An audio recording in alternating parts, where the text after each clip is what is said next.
Hi welcome to cube TV. నేను మీ Shiva Chowdary. So ఇప్పుడు social మీడియాలను చూస్తేనే భయం వేస్తుంది. ఎందుకంటే సోషల్ మీడియా అంటే మన హెబ్బీ ఇన్స్టాగ్రామ్ అన్నీ వస్తాయి. బట్ అందులో ఒకరిని ఒకరు చూసుకోకుండా ఎట్లా ప్రేమించుకుంటారో నాకు అర్థం కావట్లేదు. ఒక ఫేక్ ప్రొఫైల్ క్రియేట్ చేసిన వ్యక్తి ఆ వ్యక్తి ఒక అమ్మాయితో చాట్ చేసిన తర్వాత ఎవరో ప్రొఫైల్ పెట్టుకుంటే ఆ అబ్బాయిని కిడ్నాప్ చేయడం ఏంటో నాకు ఏం అర్థం కావట్లే. అంటే ఈ ఘనకార్యం మొత్తం ఒక త్రిష అనే అమ్మాయి చేయడం జరిగింది. అసలు ఆ స్టోరీ ఏంది అనేది మనం తెలుసుకోవడానికి మనతో పాటు అనలిస్ట్ విజ్ఞాన్ గారు మనతో పాటు ఉన్నారు. నమస్తే సార్. నమస్తే అండి. సో అసలు ఏం జరిగింది సార్? ఆ స్టోరీ ఏంటి అసలు? త్రిష అనే అమ్మాయి కొంచెం అంటే వయసు పెరిగింది, 30 దాటిపోయింది అమ్మాయికి. ఓకే.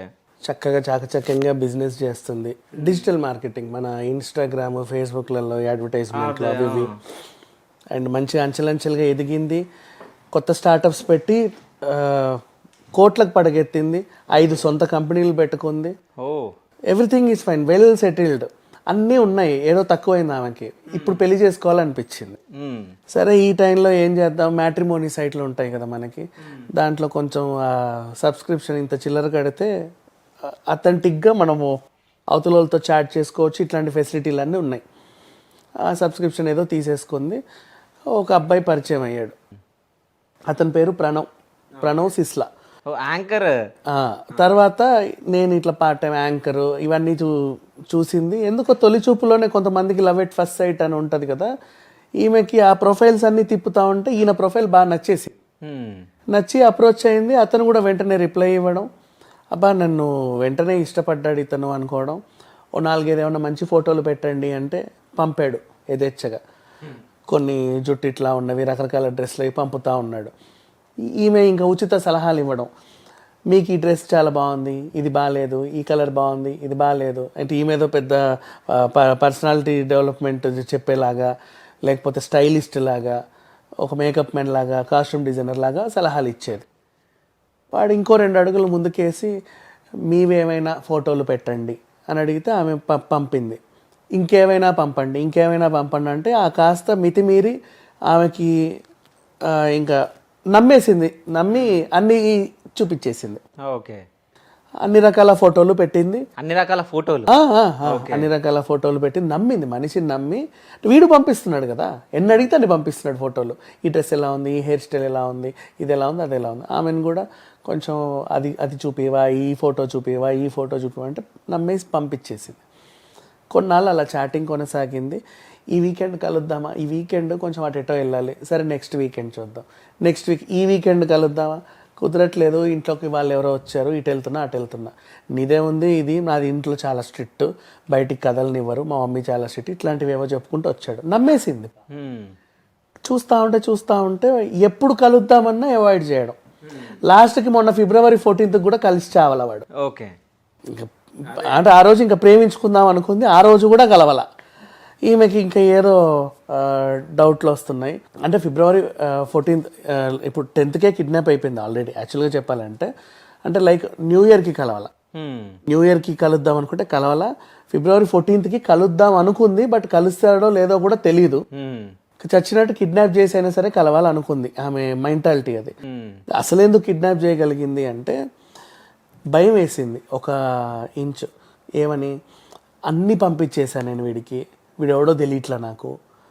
చూస్తేనేమో యాంకర్ ఓకే బాగానే ఉన్నాడు, ఈ సినిమా వాళ్ళందరూ ఇంతేనేమో, అందరి దగ్గర అన్నీ తీసేసుకొని తర్వాత దాన్ని మార్ఫింగ్లు చేసి దేంట్లో రిలీజ్ చేస్తారేమో, ఎందుకు వచ్చిన గొడవ, వీడేంటో కొంచెం తేడాగా ఉన్నాడు, నాకు కూడా భయం స్టార్ట్ అయిందని చెప్పి అతన్ని నువ్వు ఖచ్చితంగా కలవాలి అని చెప్పేసి పెడుతుంటే, సరే వ్యాలంటైన్స్ డే కదా చూద్దాంలే. అరే వ్యాలంటైన్స్ డేకి అందరు కలుద్దాం అంటారు, ఎక్కడికి వెళ్దాం, గోవా వెళ్దామా, థాయిలాండ్ వెళ్దామని ప్లాన్లు వేసుకుంటారు, వీడు చూద్దామనే దగ్గరే ఉన్నాడంటే తేడా కొట్టేసింది. కొంచెం వీళ్ళకి అంటే ఇప్పుడు ఆమె ఉన్న స్టేటస్కి కొంచెం బలం ఉంది, అర్ధబలం ఉంది, డబ్బు ఉంది కాబట్టి తనకు తెలిసిన పరిచయస్తులు ఉన్న కొంచెం అన్నల్లాంటి వాళ్ళని దగ్గరికి వెళ్ళి చెప్పుకుంది. అన్న ఇట్లా ఒకని నమ్మాను, అన్నీ అడిగితే చూపించేశాను నేను కూడా, వాడేమో ఇప్పుడు మోహన్ చాటేస్తున్నాడు, నాకు అనుమానం వస్తుంది, కలుద్దామన్నప్పుడల్లా కలవట్లా, ఏం చేద్దాం అసలు అంటే నాకు అనిపిస్తుంది వాడు నన్ను చీట్ చేశాడేమో.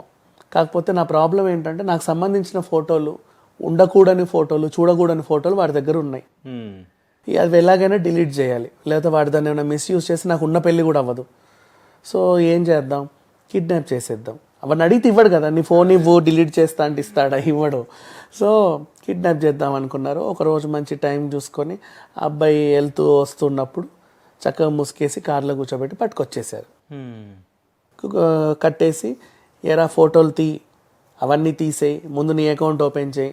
నాకు అసలు మ్యాట్రిమోనీ అకౌంటే లేదండి. ఇతను అసలు నువ్వేం చేసావో మాకు తెలుసు. ఆమె కూడా ఎంట్రీ ఇచ్చి నా ఫోటోలు నా వీడియోలు అన్నీ తీసుకొని మొహం చాటేస్తావరా, ఉండు నీ సంగతి చెప్తాను. 4 కొడితే ఎంత కొట్టినా వాడికి ఏం తెలియట్లా. ఏంది వీళ్ళది మ్యాట్రిమోనీ పరిచయమా? మ్యాట్రిమోనీ పరిచయమే. ఓకే. ఎంత కొట్టినా వీడికి ఏం తెలియట్లా, నిజం చెప్పట్లా, నాకేమీ తెలియదనే అంటున్నాడు. పుకాయించగానే కొడతానే ఉన్నారు. ఇక వీళ్ళు ఏం చేస్తున్నారో వీడికి అర్థం కాక ప్రణవ్ ఏం చేశాడంటే అక్కడ నుంచి చాకచక్యంగా తప్పించుకొని బయటపడ్డాడు. పోలీస్ స్టేషన్కి వెళ్ళాడు డైరెక్ట్. ఇలా జరిగిందండి, నన్ను పలానా వాళ్ళు కిడ్నాప్ చేసి ఇలా హింసలు పెట్టారు, వాళ్ళు ఏవేవో అడుగుతున్నారు, నాకేం తెలియట్లేదు అని. వాళ్ళు వెళ్ళి ఆ అమ్మాయిని అరెస్ట్ చేసి తీసుకొస్తే వీడు నా మ్యాట్రిమోనీలో పరిచయం అయ్యాడు. నన్ను ఫోటోలు అడిగితే వాడు పంపాడు, నేను పంపాను. నావి అన్ని ఫోటోలు పంపించేశాను, అన్ని వీడియోలు చూపించేశాను. కలుద్దామంటే మొహం చాటేశాడు. నాకు భయం వేసింది. డబ్బులు కూడా ఇచ్చిందంట కదా, నిజమేనా? అన్ని రకాలుగా డబ్బులు వాడు ఏ అకౌంట్ నెంబర్ చెప్తాయి అంటే, నేను ఇప్పుడు యాంకర్ని, మాకు వచ్చేది ఇంతే 15,000 20,000 వస్తాయి. అది కూడా నేను పార్ట్ టైం యాంకర్ని, నాకు చాలా తక్కువ వస్తాయి. కానీ మెయింటెనెన్స్ చేయాలంటే నేను మీ అంత రిచ్ కాదు, మీ అంత అది కాదు. అయ్యో నేను కొనిస్తా డ్రెస్, నేను కొనిస్తాను కదా అని చెప్పేసి అతను ఎక్కడ మాన్యవర్ ఇట్లాంటి మంచి మంచి డ్రెస్సుల షాపులకి వెళ్ళినప్పుడల్లా పాపం ఖర్చు పెట్టింది, ఇచ్చింది ఎంత కావాలంటే అంత. అతను ఆ డ్రెస్ వేసుకొని నీకు చూపిస్తా అని చెప్పి ఈ ఫోటోలు ఏవో పంపడం, ఈయన ఇన్స్టాగ్రామ్లో ఉన్న ఫోటోలన్నీ పంపడం, ఇవన్నీ జరిగిపోయాయి. ఆమె ధైర్యంగా చెప్పింది పోలీసులకి, నా అన్నీ వీడి దగ్గర ఉన్నాయి, అవి డిలీట్ చేయమనండి, నేను ఏమన్ను, నాకు ఆ అబ్బాయికి సంబంధం లేదని. ఇతని దగ్గర అసలు లేవు. విషయానికి వస్తే అసలు ఆ క్యాండిడేట్ ఇతను కాదు. ఓకే. ఎవరో చైతన్య రెడ్డి అనే అబ్బాయి ఫేక్ మ్యాట్రిమోనీ ప్రొఫైల్ క్రియేట్ చేశాడు. వాళ్ళ తీరేంటంటే ఫేక్ మ్యాట్రిమోనీలో కొంచెం అమౌంట్ వేసేసి సబ్స్క్రిప్షన్ ఇస్తారు, అమ్మాయిలందరితో చాట్ చేస్తారు, చాట్ చేసి నమ్మిస్తారు నేనే అని. ఒరిజినల్గా వేరే వేరే ఫేక్ ప్రొఫైల్స్ పెట్టుకొని వాళ్ళ దగ్గర బోల్డ్ అని ఫోటోలు ఉంటాయి అసలు మనిషికి సంబంధించి, అవన్నీ పంపుతా వాళ్ళని టెంప్ట్ చేసి నేనే అన్నట్టు నమ్మించి వాళ్ళ దగ్గర నుంచి న్యూడ్ ఫొటోస్ కలెక్ట్ చేస్తారు. ఒక రోజు ఏం చేస్తారంటే బెదిరిస్తారు, నీవన్నీ నా దగ్గర ఉన్నాయి, నాకు ఇంత కావాలి ఇవ్వు, లేదంటే బయట పెట్టేస్తా, అదే మ్యాట్రిమోనీ సైట్లో మళ్ళీ అప్లోడ్ చేసేస్తా, నువ్వేం చేసుకుంటావో నాకు తెలియదు. ఇట్లా బెదిరింపులకు పాల్పడితే కొంతమంది లొంగి డబ్బులు ఇస్తారు, కొంతమంది భయపడ్డ వాళ్ళు ఆత్మహత్యలు చేసుకుంటారు, ఇంకొంతమంది ఏం చేయాలో అర్థం కాక కేసులు పెడతారు, కొంతమంది ఇలా కిడ్నాపులు చేస్తారు. ఈవిడ చేసింది అది. సో ఆ అబ్బాయి క్రైమ్. సో తనెవరో చైతన్య రెడ్డి అనే అతను ప్రణవ్ సిస్లా ఫోటోలు ఆయనకు నచ్చి పెట్టాడు. ఈ అమ్మాయి ప్రేమించింది ప్రణవ్ని. ఈమె ప్రేమలో న్యాయం ఉంది, ఆమె ఫోటోలు చూసే ప్రేమించింది. ఆ మనిషి ఆమె దగ్గర నుంచి అన్ని తీసుకునేసరికి ఆమె కోపం వచ్చింది. కిడ్నాప్ చేసిన సరే నావి నాకు వెనక్కి తెచ్చుకోవాలని అనుకుంది. ఇక్కడ చూస్తే ఈ పిల్ల ఇన్నోసెంటే. కాకపోతే ఏం జరిగింది, కిడ్నాప్ చేయడం అనేది ఒకటి ఉంది కదా, ఆ నేరం కింద ఈమెని రిమాండ్కి తరలించారు.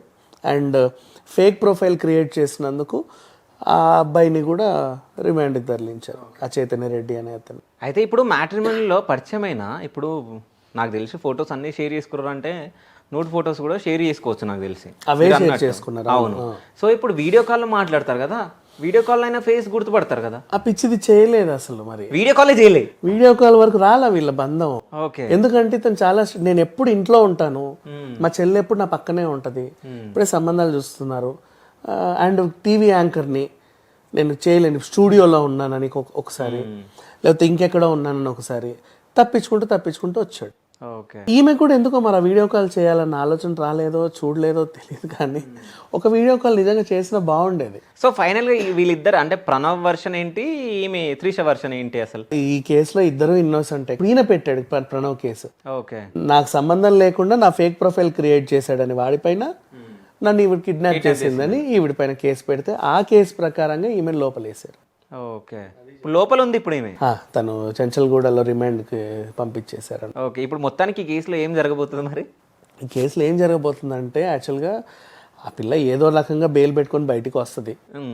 తర్వాత వీళ్ళు కాంప్రమైజ్ అయినా కాకపోయినా ఇతను కేసు వెనక్కి తీసుకున్నా, ఈయన ఒకవేళ నిజంగా పాప మా పిల్ల తప్పు లేదని నమ్మితే ఓకే. కాకపోతే ఏంటంటే కిడ్నాప్ చేసి 4 కొట్టారు కదా, వాడికి ఆ మాత్రం కోపం ఉంటుంది కదా. ఆ ఇష్యూలోనే సీరియస్గానే కేసు పెట్టాడు. ఓవరాల్గా చైతన్య రెడ్డిని పట్టుకొని ఇంకెంతమందిని బెదిరించావు, ఇలాగా ఎంతమంది దగ్గర ఎంత కాజేసావు ఏంటి, ఆయన చేసిన నేరాలని బయటికి తీస్తే తెలుస్తుంది. కానీ ఇవి ఆగేవి కాదు. నాట్ ఓన్లీ మ్యాట్రిమోనీ సైట్స్, ఫేస్బుక్లోను ఇన్స్టాలోను ఫేక్ ప్రొఫైల్స్ ఉన్నాయి. ఒక వీడియో కాల్ తప్ప అన్ని కాల్స్ చేస్తున్నారు. వాళ్ళు కూడా అన్ని రకాలుగా నమ్ముతున్నారు. అదేంటో ఒక వీడియో కాల్ ఎందుకు చేయాలనిపించట్లేదో తెలియట్లా. చాలామంది కూడా అనుకోకుండా ఫేస్బుక్లో పరిచయం అవుతారు. పరిచయం అయిన తర్వాత ఏదో రకంగా మూవ్ అవుతా వాళ్ళ ఫైనాన్షియల్ స్టేటస్లన్నీ కనుక్కుంటారు. వీళ్ళ ఫైనాన్షియల్ స్టేటస్లో చెప్తారు. వీలైతే అప్పుడప్పుడు వీళ్ళు ఎదురు డబ్బులు ఇచ్చినా ఆశ్చర్యం లేదు. 1-2 సార్లు ఇచ్చేసి తర్వాత వాళ్ళ క్రెడిట్ కార్డులు తీసుకొని అమాంతం స్వైప్ చేసి వెళ్తారు. వీళ్ళు అన్ని రకాల చాటింగ్లు చేస్తారు. వాళ్ళు పంపే ఫోటోలు నమ్ముతారు, ఒక వీడియో కాలే చేయరు. అదొక్కటి చేస్తే అన్ని బాగుంటాయి కానీ చేయరు. అదేంటో తెలియదు ఇప్పటివరకు. సోషల్ మీడియా అంటే మోసాలు జరుగుతున్నాయి ఇప్పుడు 100%. అండ్ నెక్స్ట్ ఇంకోటి, వాళ్ళంతా ఇదిగా ఆ అమ్మాయి మాట్లాడుతుంది, వాయిస్ బాగానే ఉంది, అన్నీ ఉండేసరికి నమ్మేస్తున్నారు. ఒక నమ్మకం అంతే.